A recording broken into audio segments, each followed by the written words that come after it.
Well, hello, friends. Welcome to episode 18 of Experience AV with Jim Maltese and myself, Jeremy Elsesser. Super excited to be here. Episode 18 titled A Whole Room Full of Acoustics. Yeah, they're important, or so we hear. To say we had fun naming this episode would be an understatement. Jim, how the heck are you, man? I'm doing good, dude. I'm doing real good. It's been a while. We're back. It has been a while. I suffered some sickness last month that Yes. caused us to have to delay this particular show. So pretty excited to get it back on the books for today. What you been up to for the last 60 days? I know. Well, it is our post Halloween episode. And so I've been raiding my kids' candy, which has been fantastic. And things have been good, man. I saw an old friend last night and back to Scouts, right? He got to take his daughter to Cimarron, New Mexico, to the Philmont Scout Ranch, and take her on the trip that we went on, 27 years ago or something ridiculous like that. So, just to hear the stories and how it's the same but different, and reminiscing about it was a good night. We had a lot of fun. We had a Man, lot that's of fun. awesome. You have such Yeah, a legacy of scouting in your family, in your history, and your friends yeah, and your yeah. kids getting to do that. That's awesome. Yeah, after AV, I think it's my most favorite thing to talk about. Aside from the family, I'm going to get in trouble for that one. Family and kids, number Just one. heard that, just to be Mm, clear. Family and kids, number one. Number two, AV, but number three, scouting. I'm all in. I love it. Yeah, How about man. you? I have to say, I know you were sick last time, but what prompted? Well, I guess what came before you getting sick? It's pretty epic. Pretty epic trip there. It was a pretty epic trip. I had the fortune of getting to go to Italy for the first time in my life. It was a little bit of work, but mostly play. We went to Venice, we went to Florence, and we went to Rome. But Venice, started it off with the PSNI event in Venice. Got to participate and see about 180 of my closest AV friends from around the world and talk AV for that whole week in just one of the most epic, picturesque places you could ask for, where every piece of pizza you had was the best piece of pizza you've ever had in your life, you know? Of And course.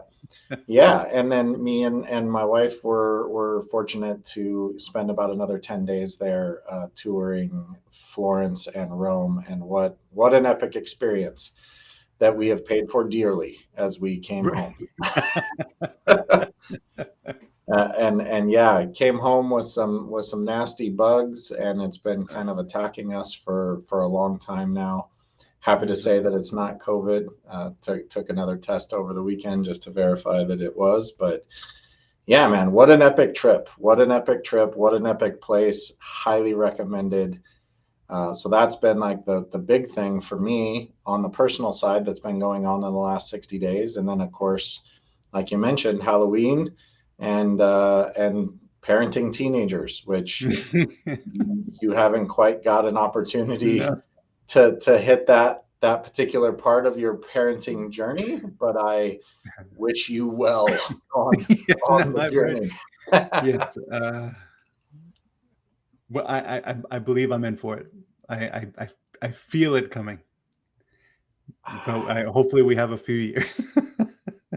I think you have exactly how many years before you're into teenage years? uh, Lucas is 2 years away, and Iris is technically 5, but I'm going for like 6 months, and then I think we're getting in it.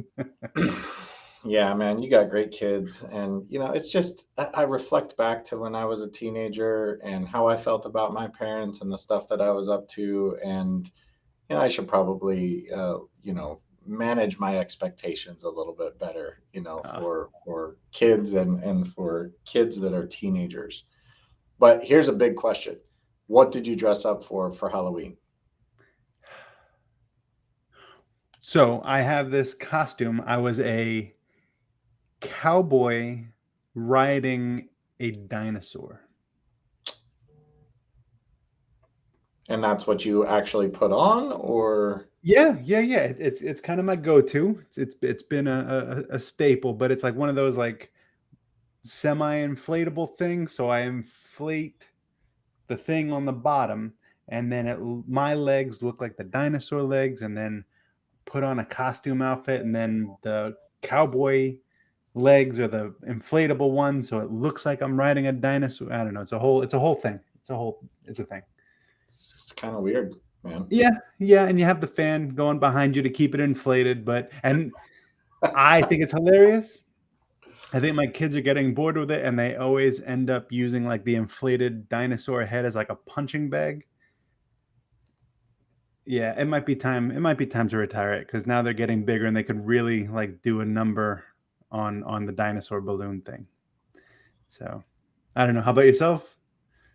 I went real simple this year and dressed as an AV executive that had gotten off work and put on some gym clothes and handed out full-size candy bars to the kids. It was a slow year this year though, because Full whenever size, Halloween, yeah, we've been doing bro. that for a couple of years. It is an investment in the experience because there is nothing better than like this tribe of very small people that come up. I really like the young ones that come up and you give them full size candy bars and then they run down your driveway and they're like, Mom, Full we want size. full size candy bars, right? And like that was going on all night long. And that's our mindset. We get 100 of those.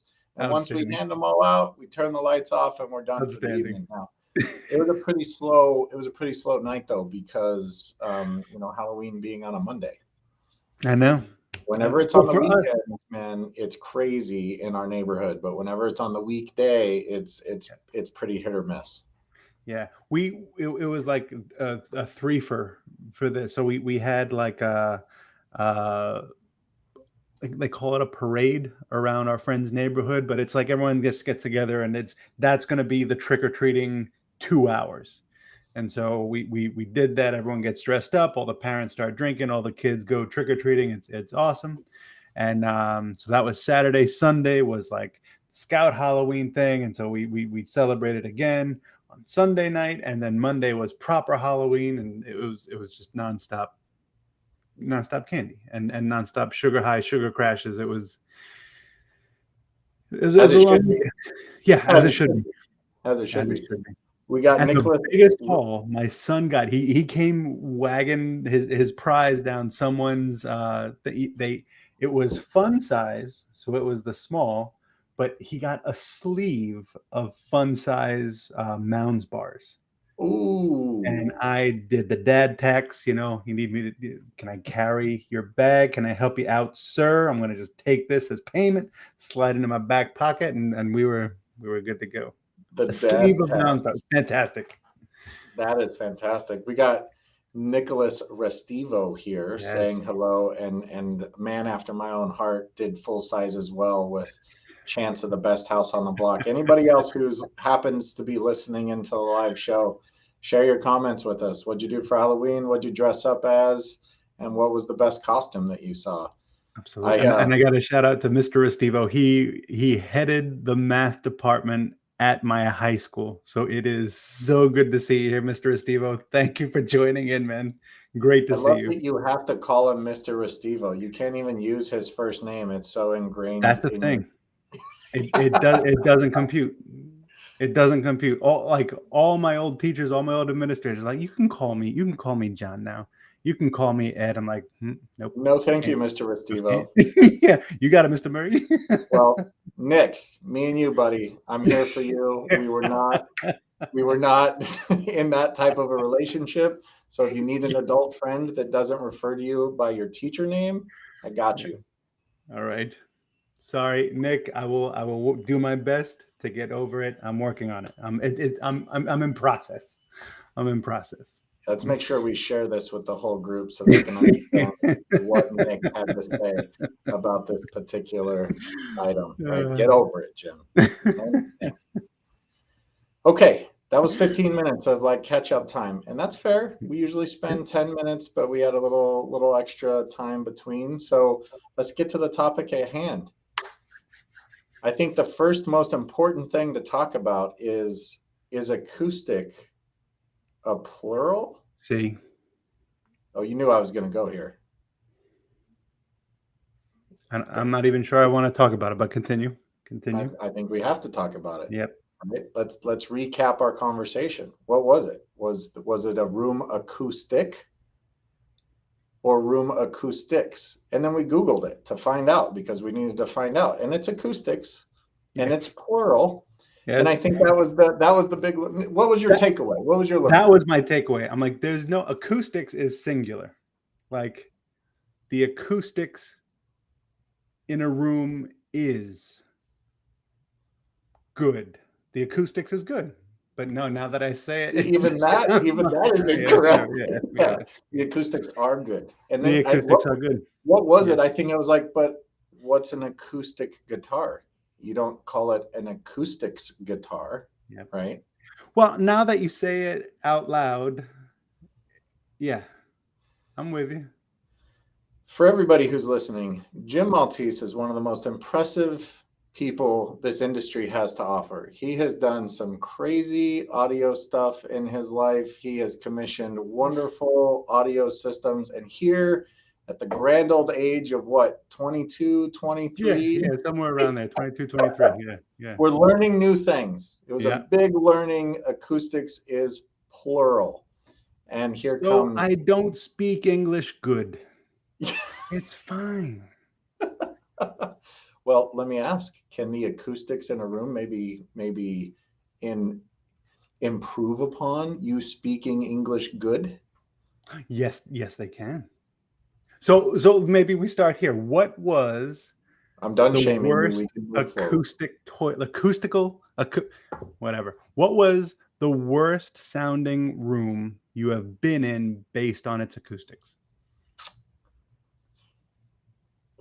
Worst sounding room I was ever in was a completely round glass conference room that I literally think that the person who designed the room took every care in the world to make sure that it all concentrated the audio to the head end of the table where, often the most important person in the room likes to sit. And it was so uncomfortable that even just sitting in the room, not even using AV at all, right? You're just sitting in the room trying to have a conversation with the other person. Yes. And you're hearing yourself back so much because of the shape of this room that your own voice is unintelligible to yourself. Yeah. And that's that very, very not round, but there was a very large financial institution that needed to have its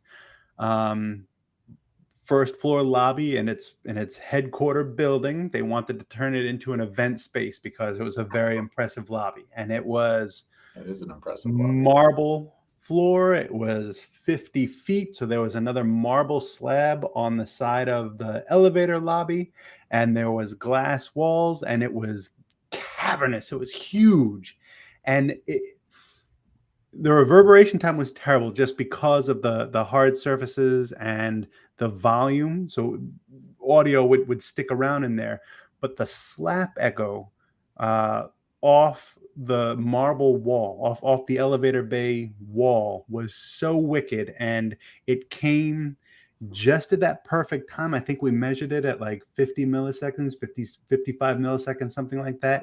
And you couldn't talk. And that was the complaint.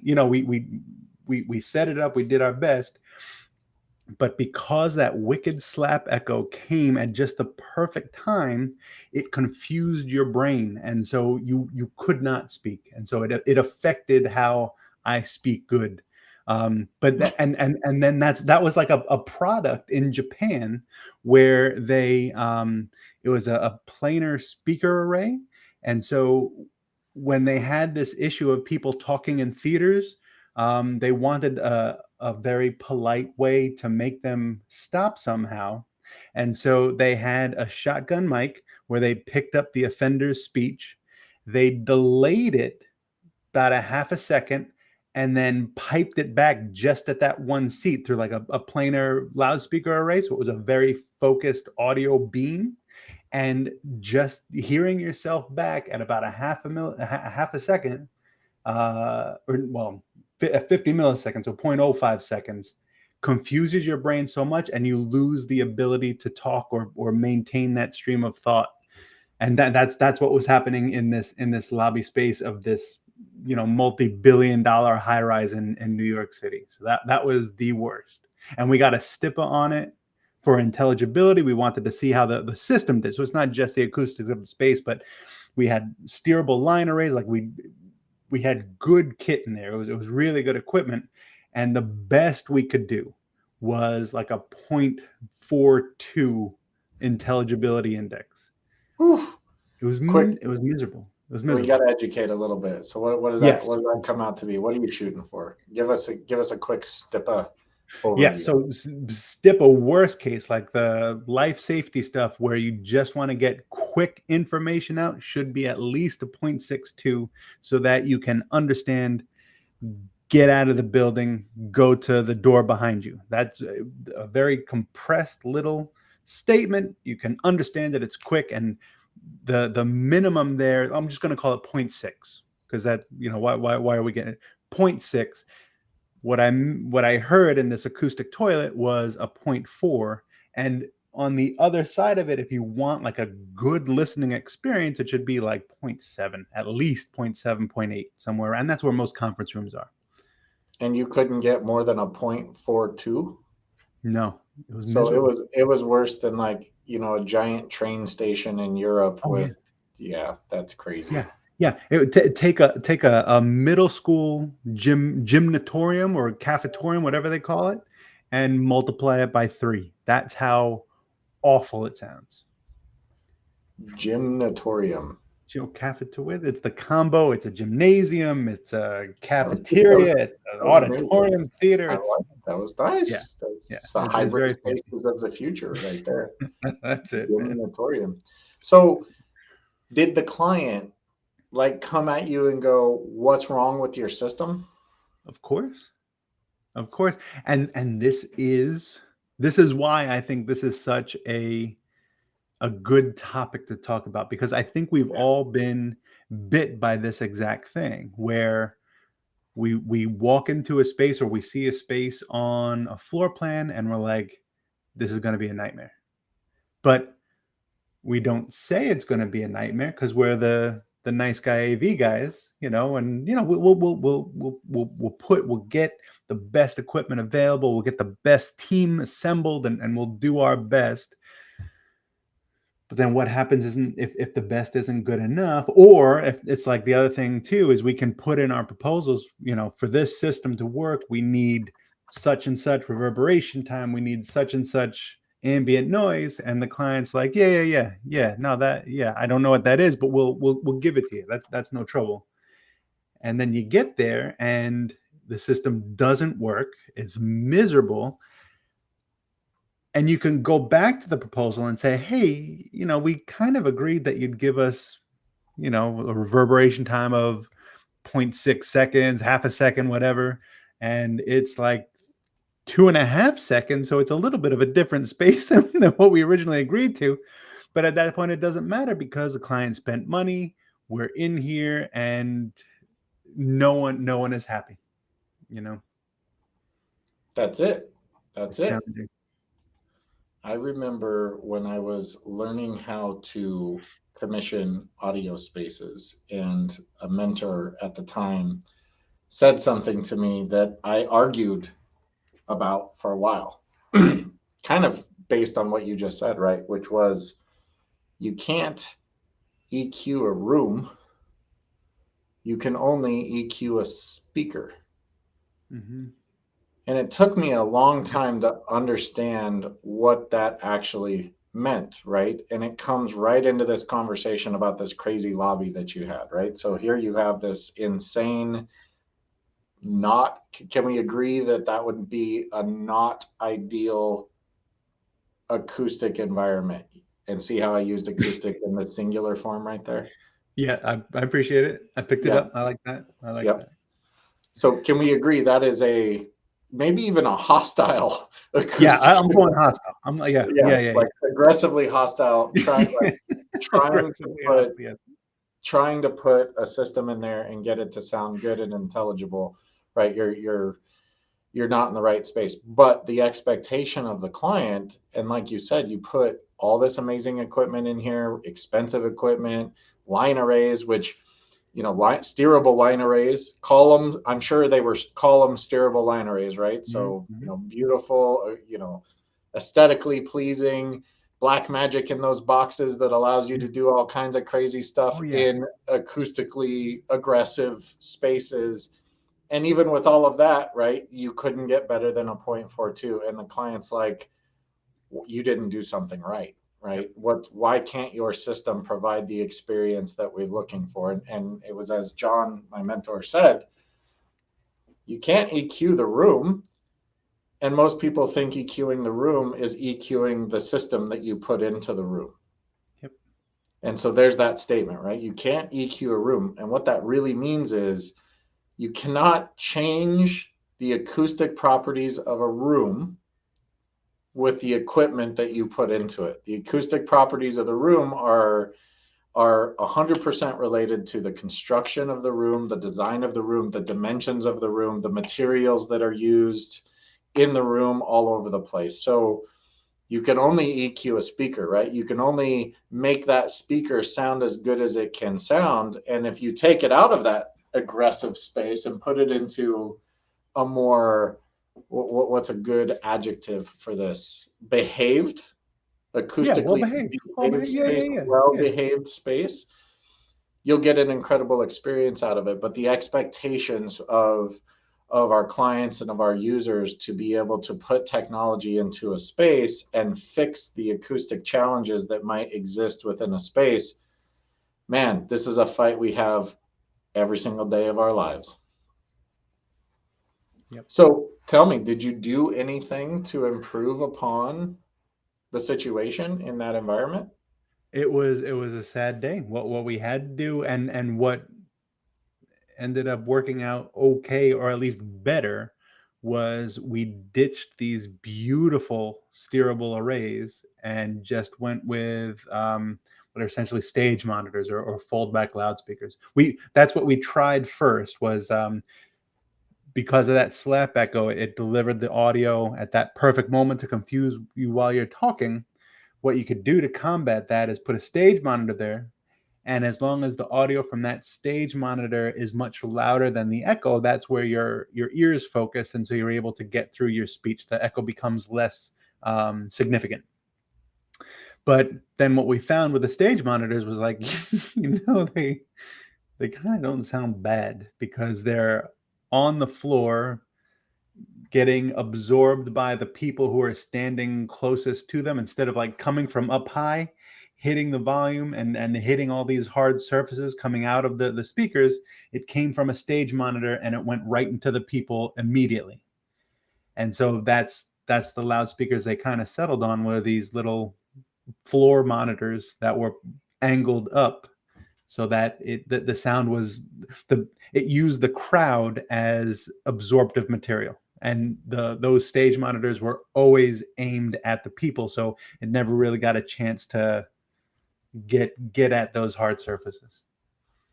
So are you saying you went with floor monitors for the whole lobby? That was the solution? 2 or 3 floor monitors, yeah, for like the I was gonna say that's got to be like what, $2,000 worth of floor monitors yeah, compared yeah, to yeah, yeah, just tens of thousands of dollars of steerable arrays, and yeah, oh yeah. they took the marble off the walls to hide Whoa. this speaker cable, and it was, they trenched the floor to get all these things. And yeah, just roll out a couple of floor monitors, you'll be all right. it was it was so bad. Yeah, I think, but I think that really speaks to the challenge, right?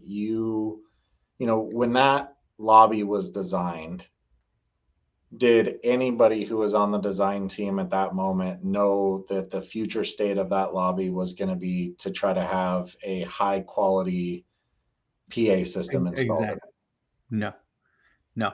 They had life safety, and the life safety actually did pretty well because of the locations of the speakers, of the dispersion of the little rinky dink, alarm speakers, and that sounded more intelligible than our very expensive system that was trying to cover the entire space from one kind of position. It was very frustrating. But to your point, no life safety. It had speakers in there, but for an event space, it was just meant to look impressive. It looked so impressive, but to try and shoehorn an NPR audio system into that impressive looking marble and glass covered huge volume space, no, you just can't. And then no who's going to tell the CEO of a very large financial institution, no sorry man, you can't hold your party here? No, that's not going to happen. I remember actually being fortunate enough to walk through that lobby prior to that work being done, and the main contact mentioning that there was this future plan for it, and I remember just shaking my head going, oh, I feel really bad for the AV design team and for anybody who tries to take a whack at this. And Yeah. who would have known? You could have done it with a couple of floor monitors from Guitar Center and been done. Exactly. Exactly. I mean, it sounds, instead of coming from the lectern that they had set up, it sounded like it's coming from your feet. So that was, psychoacoustically weird, but you understood it, you know? Well, absolutely. And again, that's almost an impossible situation, right? Yeah. A room that was never designed to support that type of activity because, our friends in the architectural design community, right? When they know what's going to happen in a space and that space is going to be used for video conferencing or some sort of audio related function that needs to be clear, needs to be high definition, needs to be intelligible, there's a lot more effort put towards getting that space to be a acoustically behaved space. But I think that points out one of the biggest challenges in the construction world right now, which is how often are you building out floor plans of buildings and not necessarily knowing exactly what that functional Yeah. room is going to be used for. I would say though that here in 2022, it's gotten a lot better, right? We know in almost every conference room space and every meeting room space that there's going to be some sort of audio component, most likely live video conferencing component today. And you're seeing the architectural design community completely get ahead of that curve and know that that type of technology is going in. And so now it's a top of mind conversation instead of, oh, you wanted to use this space for video conferencing? We Yeah. should Yeah. we should have known that. Now it's also, would you say, fair to say that to get a room to be acoustically well behaved is a lot more expensive construction wise than not? Is that For an overstatement? sure. And this is where I struggle, because there's band-aids, and it's not cheap, right? It's tens of thousands of dollars to get some acoustic paneling, that looks reasonably well, that has to cover 25% of the walls so that it absorbs some of the things and prevents standing waves and then sound bouncing around.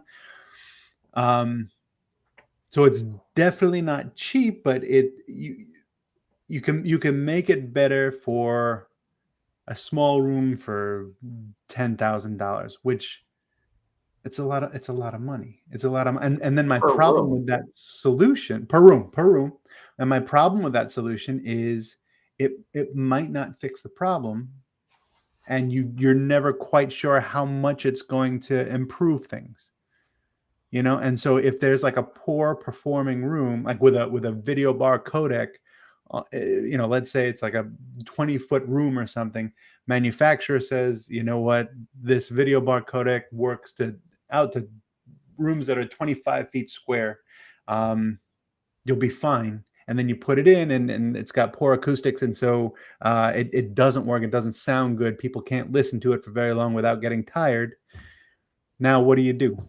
You know, you can go acoustic tiling, but is it going to improve it enough? What's it going to look like? And even that is, it's a Band-Aid. It's an expensive Band-Aid, and then it can't fix like false walls, or, you know, ceilings that are mated, and they're coupled, and so the acoustics in one room always vibrates into the second room, and so acoustic paneling is not going to help that all that much. So it's it has to be at the forethought during construction. So you just brought up that sound transmission from one space to another, right? Is that's STC, correct? STC, yeah. Which is sound transmission class, class, I think. which is a way to quantify how much sound, frequency dependent, is moving from one space through material to another space, right? So we had this project for a retirement facility, and they were building 2 movie theaters, and they wanted no expense spared for these movie theaters. So they wanted THX rated movie theaters in a retirement home, mind you, which, I mean, I will probably never be able to retire at this particular place. It is quite the facility. It was like a resort. It felt like going to a 5-star resort at this retirement facility. Anyway, 2 theaters, and they said spare no expense. We want a THX rated, so we spec'd out THX rated equipment, brought in the right people to be able to do the final commissioning and give it the THX stamp. But a big part of it was the design process up front, right? We were involved with the architectural design process, and we brought in some extra acoustic consultants that had done this stuff before. And I mean, we went as far as actually separating the foundation of the theaters from the rest of the foundation of the building, so that there was a physical gapped separation of the foundation. That wasn't cheap, right? Double thick walls with studs that were alternating from wall to wall to wall. Some really special material stuffed into those walls. Special tape on the walls. Like once they put the drywall was like special acoustic drywall that you put on, that had special tape, that when you taped the seams of the drywall, it was, you know, high-end acoustic tape that had that high STC rating, right? Because you get these materials with these STC ratings, and you stack all of these things together with the hope of trying to prevent it, right? And we get everything installed, and we turn the system on, and it was as if we had done nothing. Oh no! Now, how? I have to quantify my statement, right? I have to quantify my statement. From anything that was about 180, maybe 200 hertz and above, rock solid. You couldn't hear that. Like, you couldn't hear that at all. But the subs, and is a movie theater, right? So the subs are a big part of a movie theater. Explosions, anything like that. It was as if we had done nothing. And even that wasn't fair, because we measured it. We had done something. We had knocked it down a little bit, but with the THX rating, with the loudness that you had to achieve within the room, you would stand outside this room, and it was like, I was not excited to show the owner these theaters that we had asked them to spend so much extra money on to create it. And I just, man, it's a tough thing. It's a tough thing to manage. Low frequency is by far a way more difficult challenge to manage from an acoustical modification perspective. It was wild. There was another experience that we had, another theater. It was in a hotel, and on the back side of the theater, there was 4 foot cement blocks was the wall, and we thought for sure. I mean, we didn't do any acoustic changes to the space whatsoever. It was already a theater. It was built to be a theater. Yeah. And we're like 4 inch or 4 foot thick cement blocks, right? We're good. We're going to put 2 dual 18 ultra low frequency subs. Like, these things get so low you can't even hear it, right? You can just feel it at some of the frequencies that they can respond. And we turned that system on, and the client said, "We can hear this in the villa behind the wall. We need you to turn this down." And it was the audio guy's heart breaking this whole time, because the client would come back in and say, "Can you turn it down a little bit more?" And we're like, No. "We don't want to turn it down anymore. It sounds really good." And they're like, "Yeah, we can hear it over there." And by the time we got done with the client saying, "Turn down the sub amplifiers," I mean, I think we were at like a 1 on all of the sub amplifiers, and it was just kind of a heartbreaking situation right there. Miserable. Yeah, and with the low frequencies though, even at THX theaters, I still hear, like you said, high frequency voices. I hear nothing, but I'll always hear the rumble from the theater next door. Can we get into some of the science behind that? Are we getting out of our depth? Maybe. Yeah. Yeah. So I have an understanding that it's related to the wavelength of the lower frequency. For sure. Yeah. Because I can't remember off the top of my head. I should have my cheat sheet up in front of me of like what's the distance wavelength of an 80 hertz sound. I'm sure you can Google it, right? Yeah. But that's the problem, is like, it's all of these ultra long wavelengths that go through material, whereas the higher frequencies, you can cut that stuff down with a lot smaller material,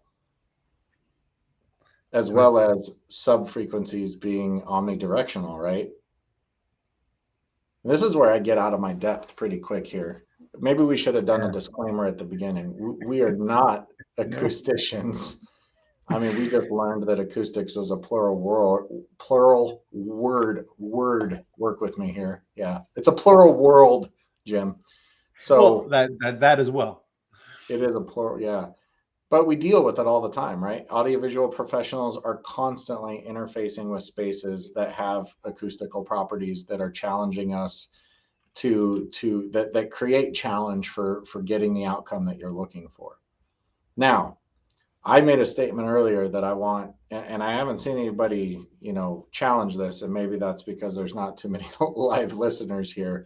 I know if Gain would have been on the call today, he would have had some opinions here. But saying that you cannot use a audio system to change the acoustic properties of a space technically might not be an accurate statement. Only in that there are some pretty crazy tools out in the space, like Meyer Sound Constellation, right?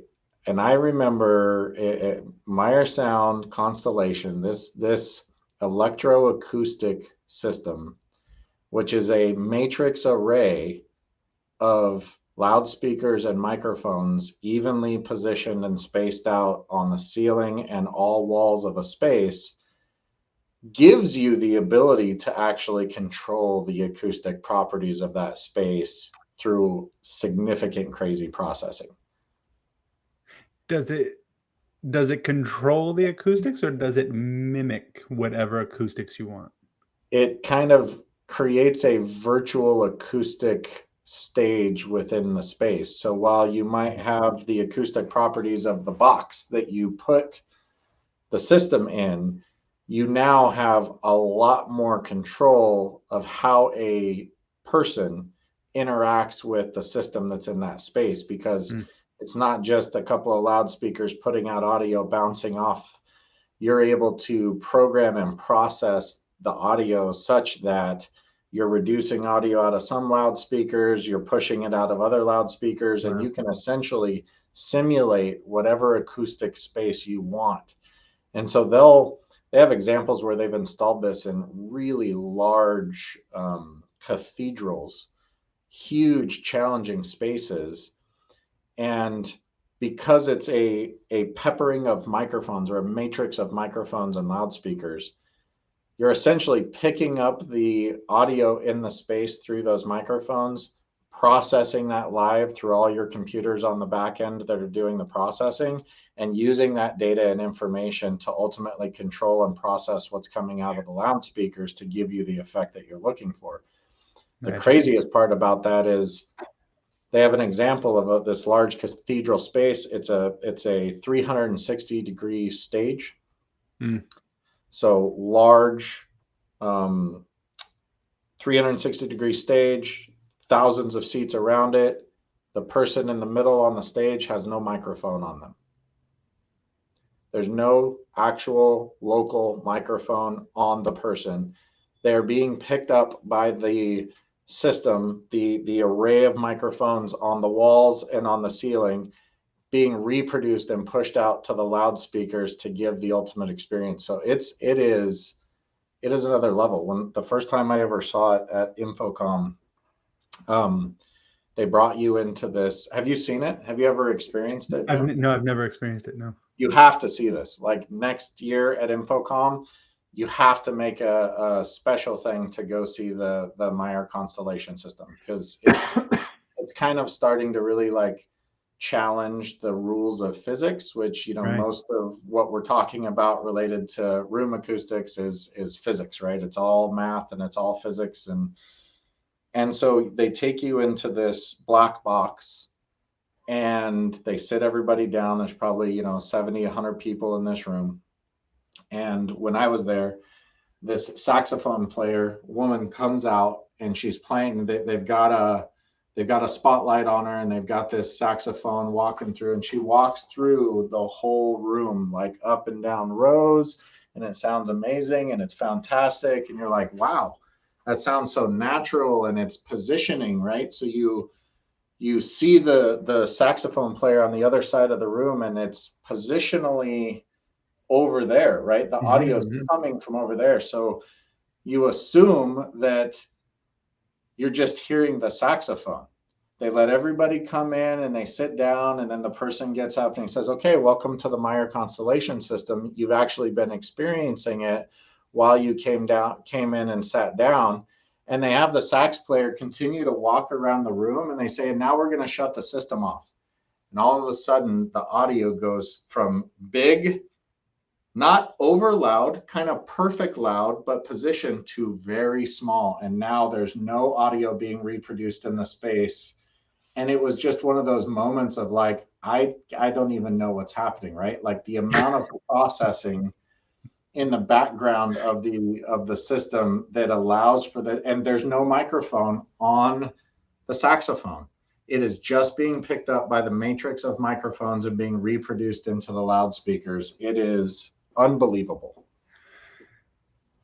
And so it's interesting because you can, I mean, if budget is no issue, there are Right. some ways that you can start to control audio in non-traditional ways. And that same company, Meyer, and I know some other ones do as well, Ashley, I think, they have some directional subwoofers that they use in big stadiums where it's not an omnidirectional subwoofer. It is a directional subwoofer, Mm. and they have found a way to control those low frequencies and shoot them in the direction that they want them to go, kind of like a steerable array. Wow. Yeah, pretty wild. That's crazy. It's magic. I mean, that stuff like that is just magic. Yeah, I've always wanted to have a reason to install that. I think we actually, a friend of mine, Glenn, had his hand in a design of a jazz theater here in town, and they did it all with Meyer speakers. And I don't believe that there's a constellation system in there. I need to call them to find out, because I don't think there's actually a constellation system anywhere in Arizona, which is where I'm based from. But You got to make that happen next year, Yeah, man. I will. I It's will. it's a pretty epic experience. I've heard a lot about it. I got to go out and experience it. Mm. So, what can we be doing as that? Because like we said, you and I are not acousticians. Nope. Not as far as I know, there aren't too many um, AV service providers that have acousticians on staff. What can we be like? Unless What you're a should we be consultant. doing? Unless you're a consultant, right? An Yeah, AV yeah. Well, and consultant. unless you're a consultant with an acoustics department, You're right. which a lot of them have, many don't. Right? So, some are just straight AV design. But like, what can we? What do you think we should be doing to avoid these nightmares? So my thought is establishing a baseline. Establishing a baseline performance criteria of how that room should behave acoustically, knowing that you're going to need to leverage it for reproduced audio within the Mm-hmm. space. Mm-hmm. So, noise criteria, for example, right? What's the noise criteria of the room? What's the STC rating of the walls? What are the ambient noise levels? Minimums and maximums that you would want to shoot for. And if you can establish that criteria during the design phase of a project, right? If you can establish that in the construction standards of a building or a facility, or put it into your construction design standards as an organization, and hand that to the architect up front, right? It's, I think, needing to bring in the proper acousticians, the proper people who have the math and the science and the degrees behind them to help establish that criteria up front, so that when the architect is designing the building, designing the room, they're taking that criteria into, because it's like we always say from an AV9000 perspective. Find the issues during the design phase is a whole lot cheaper to correct Yeah. them than once the system is installed, right? So if you design the building with the criteria up front in terms of how the room should behave, or at least some minimum targets that you should be shooting for, the outcome downstream when you actually go to use that space for its intended purpose is going to be significantly impacted. At least that's Yeah. been my experience. Yeah. What do you I think? I I wish that I don't know how to do it because it's so complicated, but I wish that there were a way to catalog the experience of these systems, especially conference systems, especially like the video bar codecs, mics in the ceiling, whatever. I would love to be able to say, all right, you've got a 20 by 20 room, you've got a reverberation time of this, you've got a noise criteria, ambient noise of this. This is what your product is going to sound like, and it's a guess. Versus, all right, let's acoustically treat the room. Let's reduce the reverberation time. Let's get some HVAC balancing in there. Let's improve the ambient noise. And now all of a sudden, same product, same implementation, same technology, but with better acoustics, it's going to sound like this, to like better demonstrate what it would sound like. Because I find if you demonstrate what a room is going to sound like to someone, it's a completely different experience than someone like me saying, "Oh, we requested an RT60 at 0.6 seconds, but you gave us a room that's like 1.8 seconds. This is why it sounds like that." Uh, I don't know I what don't you're even know. talking about. Yeah, exactly. But if I can say, look, this is what a good reverberation time. This is what the room should sound like. You play them a file, and this is where we're at now. You play them the file. Now all of a sudden they've got that experience.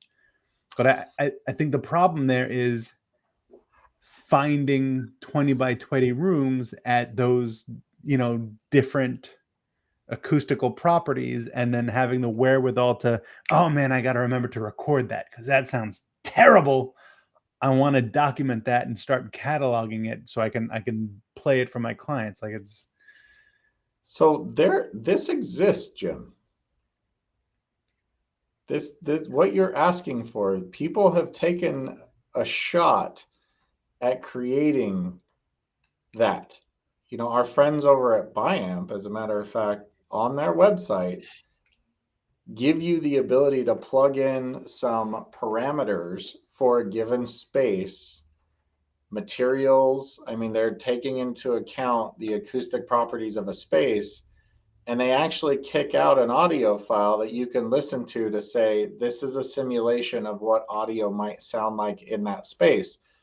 While it's not a perfect exact, science, what it does is it starts to give you a reference point where you yes, can adjust those properties and it adjusts the sound. And so I think for the layman, right, the end user, the person you're trying to educate, what is the difference between a highly reverberant space and a more well-behaved space? That tool helps kind of create that conversation. I also remember a long time ago, the Bose rep came along.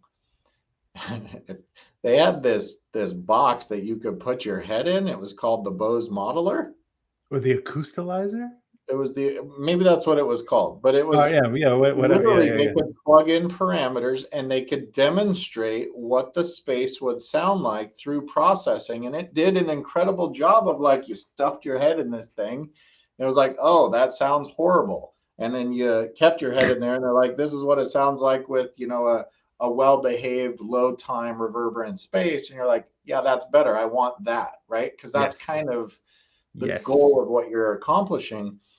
Now, I'm not up to speed on ease, right? Ease is kind of like the industry standard for, or it was 10, 15 years ago. It probably still is for modeling audio performance or audio reaction within a particular space. My question is can you take the modeling data out of ease, and is there a way to bring that into a processing system that brings it into a loudspeaker and ultimately allows you to here's what this space is going to sound like with these particular speakers.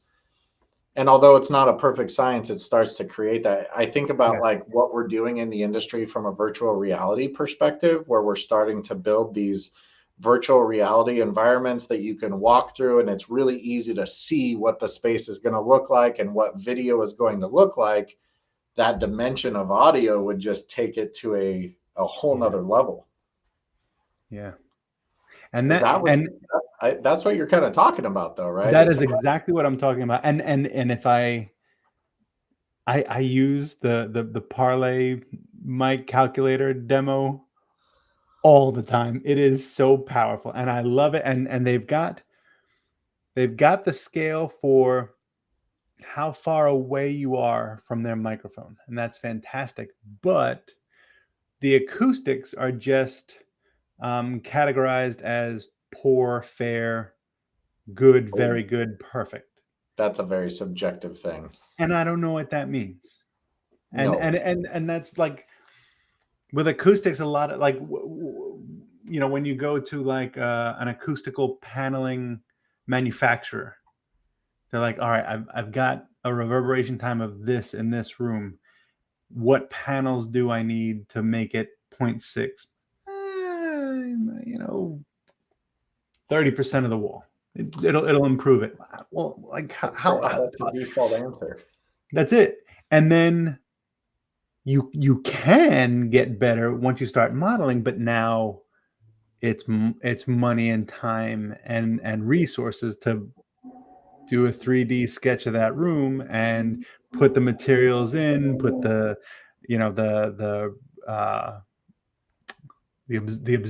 absorption coefficients of each thing and get the furniture in there and once you model it, I mean, you could say, I want to hear what that room is going to sound like from this seat at the table, and it'll calculate for it. It'll calculate that for you, which is sick.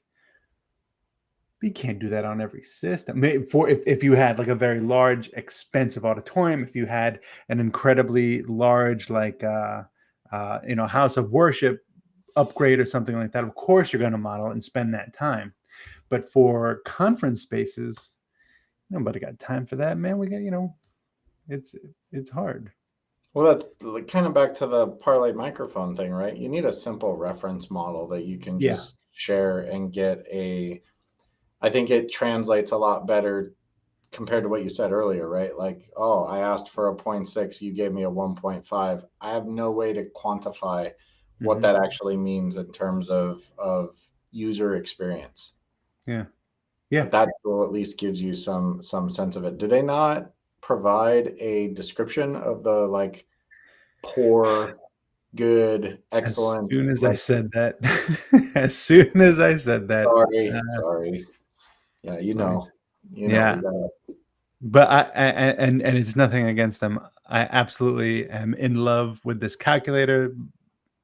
Right, I'm pulling it up now.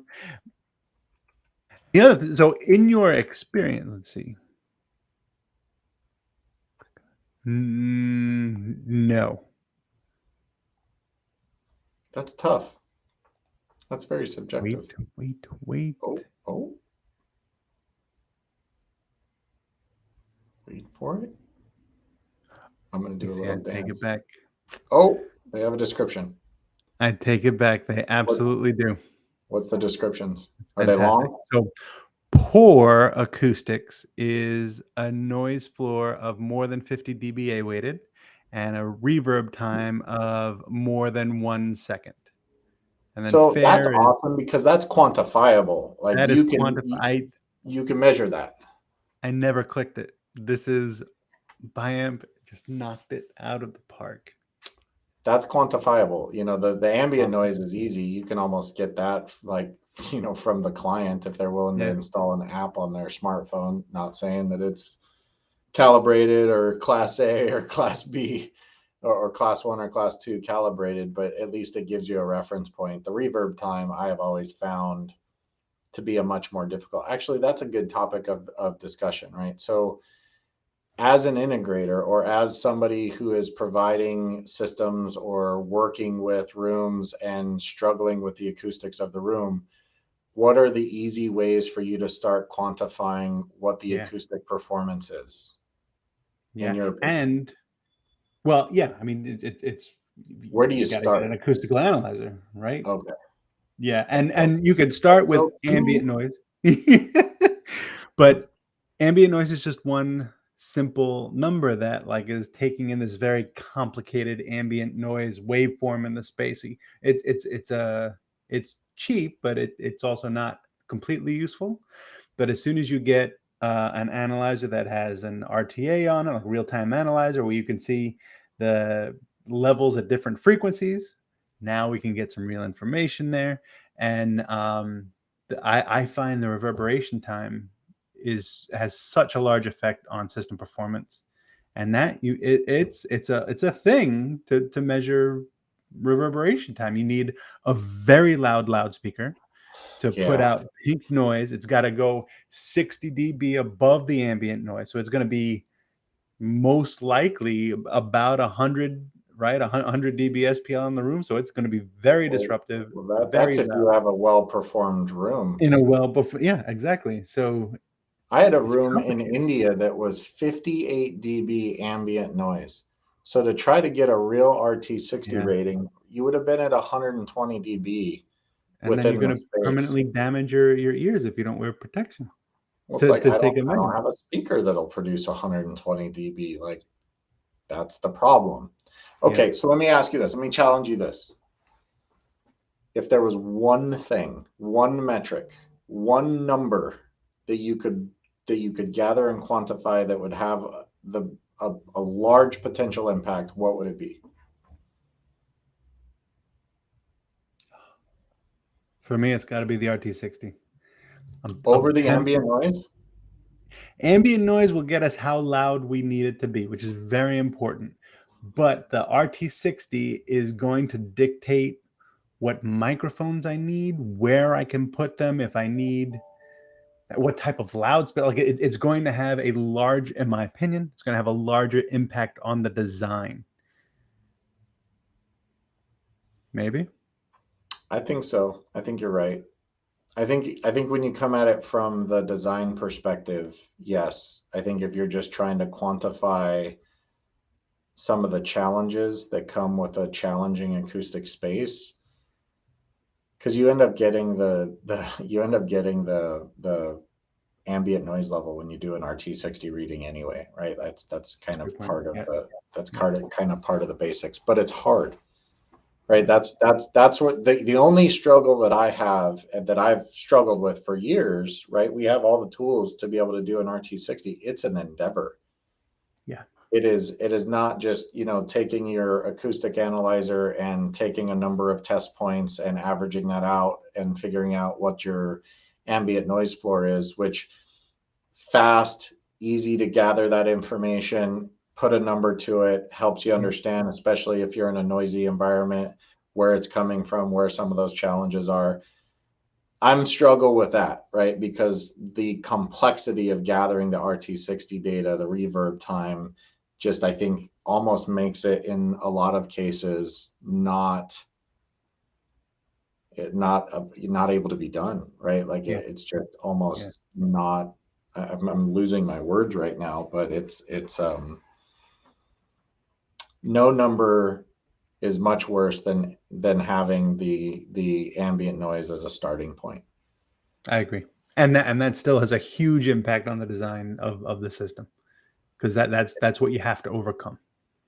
Well, and a lot of it is, how can I defend the fact that we installed a good system in this space and we did good work here, but we're still maybe not getting the performance that we ultimately want to Mhm. get out of the system. That's step number one. Yeah. But to take the conversation deeper, RT60 for sure. I wish there was an easier way. The XL2, which the NTI XL2, my favorite tool in the whole world, right? That's the ultimate acousticians, tool chest of tools. There's a way that you can do an RT60 at less loudness, right? It puts a curve on it, Yeah. and so The you RT30 or something. Yeah. I think maybe that's what it's called, right? It's not the pure RT60, Hmm. but is it close enough? And is it close? Like, how different are those two readings? Is it still get you what you need from a design perspective? I remember trying to do the RT60 of my home office, and my wife was like, "What on God's green earth are you doing?" Blasting this impulse Shut up. through our whole. So, you know, one last thing, and I think we're at time here. Shout out to Michael Evans, who on our team, he in the IT department, loves Roman history and ancient history. Sent us this thing recently, and it's relevant here because um, essentially what he sent us was the ability to listen to the sound of the Hagia Sophia more than 500 years ago, right? And so what the Hagia Sophia, it's a cathedral in Istanbul that was built in the 6th century, largest building in the world at the time, and the unique acoustics inside inspired composers to write 10 centuries worth of religious music specifically to be sung here. And when the Ottoman Empire invaded in 1453 and Hagia Sophia became a mosque, choral music was banned. Even the music of B.J. Letterman, who wrote our theme music, and the sound of the Hagia Sophia was forgotten until now. And some really smart guys got access to the mosque, and they popped a balloon. They popped the balloon several times for about 5 days and recorded that, right? And so, quickly, RT60, and Jim, keep me honest here. It's all about recording an impulse sound like a balloon pop, which I've seen acousticians come in with their balloons and pop them and record them. It's fun to watch.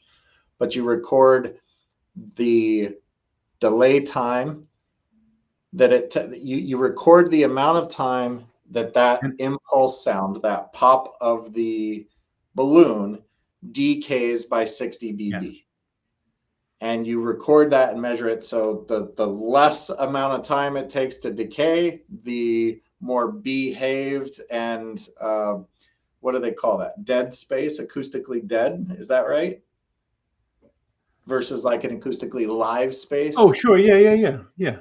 right? So they went in and they popped balloons and they recorded this for a week, and they wrote a filter that they could put this music through and essentially The transfer recreate function. recreate the acoustics of the Hagia Sophia from 500 years ago. And they've got, I will put this in the show notes after Perfect. we are done today, just to share with the group, because you can listen to the choir in its normal recording studio, and then you can listen to the same exact hymn put through this transfer function and filter, and it simulates what it sounded like to be in the Hagia Sophia. And man, I've listened to it several times, and it's a different feeling, right? It has all of this extra sound coming from the reverberation of the space, creating this feeling that you just can't accomplish without that kind of a space. I thought it was incredible. Yeah. You sent that to me, and then it's similar to a Gregorian chant, and then you wonder why they wrote it that way and why everything was so drawn out, and it's because the reverberation in the space was so long that to understand the words you needed those just long tones to get. Oh, it gave me goosebumps. It's giving me goosebumps now thinking about that. But man, it sounded wild, and the impact of acoustics on writing music. Like I never put I that never together. even That was thought about awesome. that. I never Yeah. even thought about that. Like, I'm going to write a song because of a space that it's going to be sung in, How smart is right? that? Like, of course you That's, got to do it. I mean, that's the masters of sound, right? Like, that's a whole nother world, right? And it's why they're so important, right? That's why Yeah. room acoustics are they're so much more important than we've even scratched the surface of in Yeah. this in this conversation. And yeah, the what is it called? The Capella Romana, it's a choir from Portland, released a CD that is the sounds of the Hagia Sophia, and ran it all through that filter so that you could actually kind of get that simulated experience. I think that is awesome. And I am thankful that there So are cool. so many sound pros out there quantifying this stuff and figuring out and sciencing it down to the point of being able to recreate these moments Yeah. is amazing. Well, Jim, we're Well, at time, man. I know. That That was a went goodie. fast. I I could know. talk about this stuff for another hour. I know. Well, would you like to close us out? Yeah, I'll just give everyone, if you wanted to hear our love letter to the magic that is the NTI XL2, check out Experience AV episode 4. We take a deep dive there, and it's just great talking to you, man. I had a great time today. Absolutely. Absolutely. Look forward to seeing you in about a month. Indeed. Indeed. See you later, everybody. Have a good night, all. Thank you.